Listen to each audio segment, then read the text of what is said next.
Whoa. That's crazy. What if you were to paint and not know the color? That's exactly what I did today. So I started out by putting down a bunch of random colors, and then I did a filter where I kind of mixed them all together and twirled them. I probably could blur them as well, and that might be another thing to even mix them up more. So the idea was to have random colors, but still paint using the value, the darks and lights. So this is all I had to work off.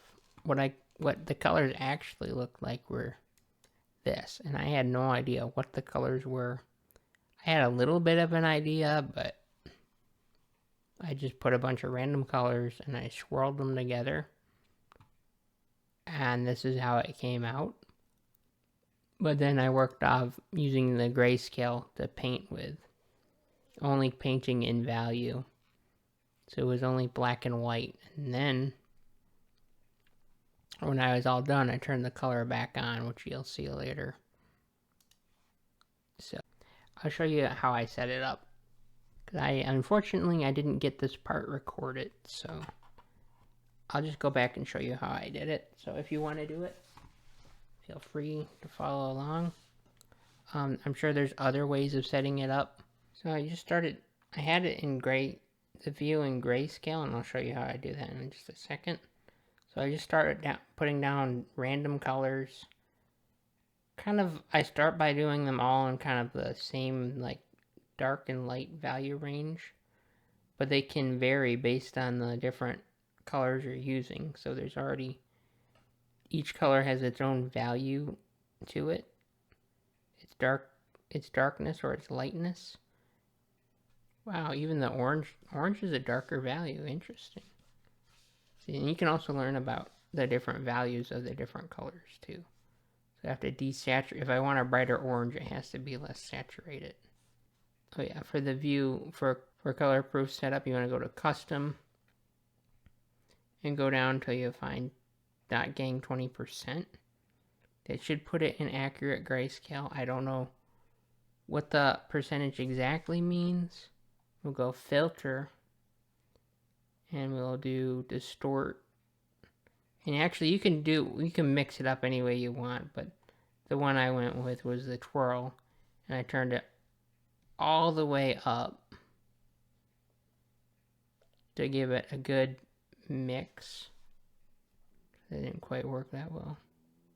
And then swirl there. I probably couldn't even actually distort it even more, just with some other filters. And now I can filter it again, maybe put a blur on it. I don't like how that looks, so I'd rather just leave it kind of a mess like this. And then maybe let's try to do it even more, distort, put a twirl back in. But now it might be kind of hard to color pick some of these. But then you kind of paint from there, pick out. Now you have no idea what colors these are, because it's all mixed up like crazy. And I'll have no idea what the colors are. This is what the video was based off, so my view is back to color proof, and these were the colors that I was working with. But I didn't know that while I was painting. Alright, now let me go back and talk through what I was doing in landscape painting. Maybe I can show an example of how that works later. But I start by just kind of painting a landscape is kind of what my idea was, where I just paint from the chaos using all the different values to kind of paint something out. And I started by putting in maybe like an arch or a tree, but I just didn't think it fit the composition that well, and it didn't really make a lot of sense. So I ended up scrapping it anyways. And I struggled painting the clouds and going over them and figuring out what I needed to do to kind of figure out the color. And I did check the color one time because I wanted to make the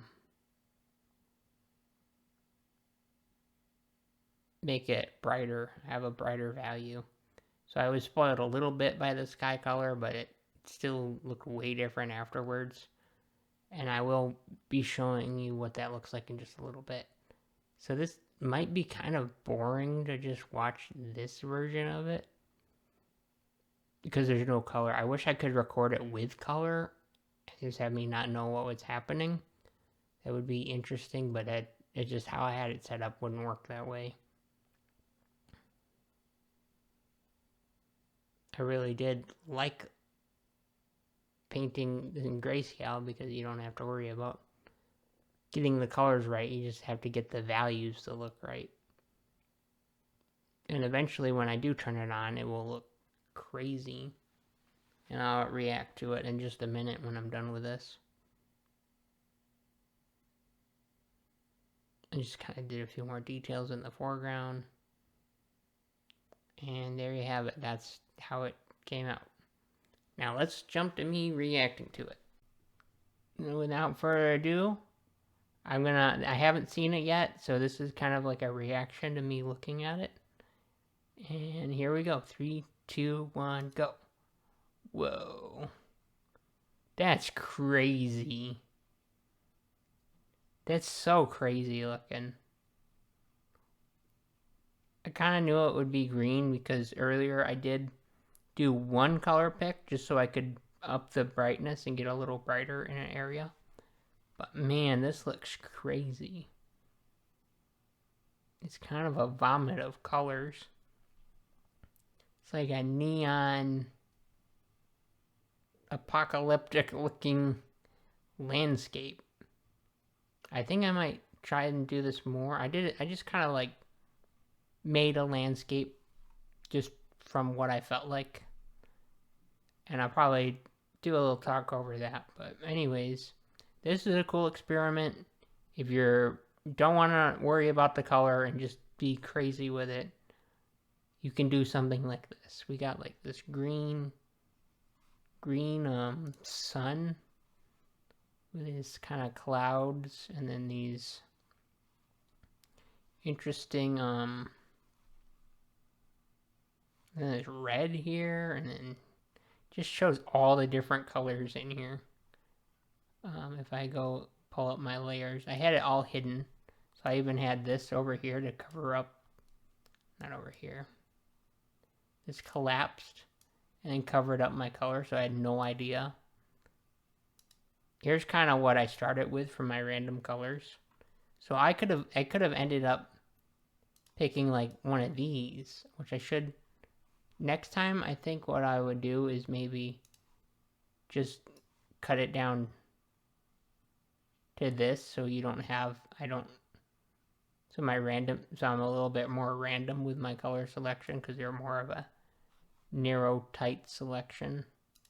Anyways, that was a cool project. I think I might maybe try some bigger projects like this. But until next time, Dartagon out.